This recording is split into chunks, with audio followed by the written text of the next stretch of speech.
La revue de presse. Bonjour Samuel Etienne. Bonjour Maxime, bonjour Julie. Bonjour. On s'est croisés tout à l'heure. Paris brûle-t-il se demande ce matin le Parisien. Alors on s'inquiète, alerte pour la sécurité, gravissime, pollution. Non, il s'agit que de foot. Ouf. Ce ne sont que les mauvais résultats du PSG qui inquiètent le journal. Pour le coup, c'est vrai, il y a un peu le feu à Paris. Les cracks ont craqué, ça c'est la une de l'équipe. Il n'y a pas le PSG qui a craqué d'ailleurs, les redoutables monégasques aussi étrayés sur leur pelouse 3-1 par Lyon. Inquiétude encore Maxime du journal L'Opinion. Pourquoi les fonctionnaires et professions libérales sont autant surreprésentés à l'Assemblée nationale? Comment mieux diversifier les profils? Eh bien du coup c'est une petite annonce qui fait la une de l'Opinion. Assemblée cherche salariés du privé en vue des législatives. D'autres inquiétudes ce matin, mais inquiétude, le mot est peut-être faible cette fois, celle de l'humanité pour le sud du Soudan où s'annonce un génocide. Le spectre du Rwanda plane sur le Soudan du Sud, titre l'Humanité. Et on va rester à l'étranger, Samuel. Aux États-Unis, c'est aujourd'hui que les électeurs doivent entériner, les grands électeurs doivent entériner l'élection de Donald Trump. Oui, c'est une simple formalité. Et pourtant, Trump a moins que, voilà la une ce matin de Libération. Le journal constate en effet que les anti-Trump rêvent d'une révolte des grands électeurs de dernière minute. Libé rappelle d'abord que Trump a perdu le vote populaire, avec près de 3 millions de voix de moins qu'Hillary Clinton.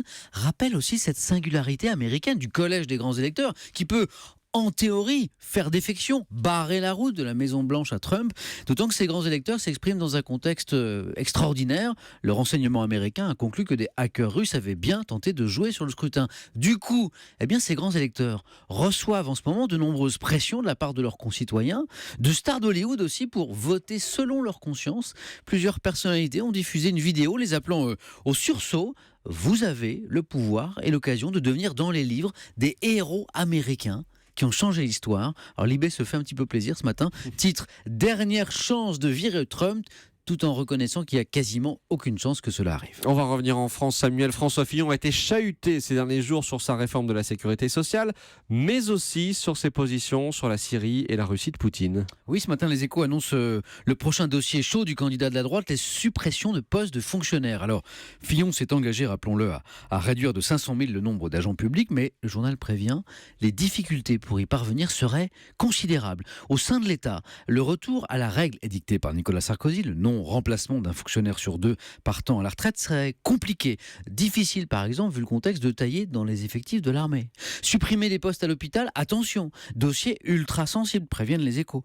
Pour réduire fortement l'emploi hospitalier, il faudrait fermer un grand nombre d'établissements, avertit le journal. Quant à la fonction publique territoriale, les Échos rappellent que les collectivités locales sont souveraines, même si Fillon peut en effet choisir de continuer à diminuer drastiquement leur dotation, année après année.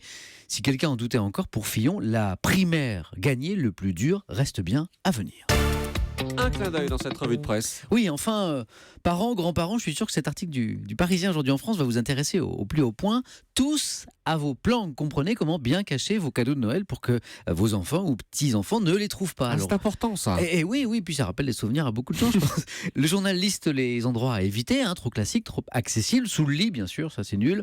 Dans les tiroirs de l'armoire, c'est pas terrible, mais conseille en revanche le grenier, dans un carton, au milieu des cartons, discret, au fond du panier de linge sale, les enfants en général vont rarement par là, ou même sous la baignoire, derrière la trappe. Une lectrice confie aux Parisiens, je n'ai jamais été démasquée. Elle reconnaît toutefois qu'elle cachait tellement bien ses cadeaux qu'une année, elle n'a jamais retrouvé le cadeau de son fils, qu'elle a dû racheter. Enfin, elle l'a retrouvé, mais 1 an plus tard.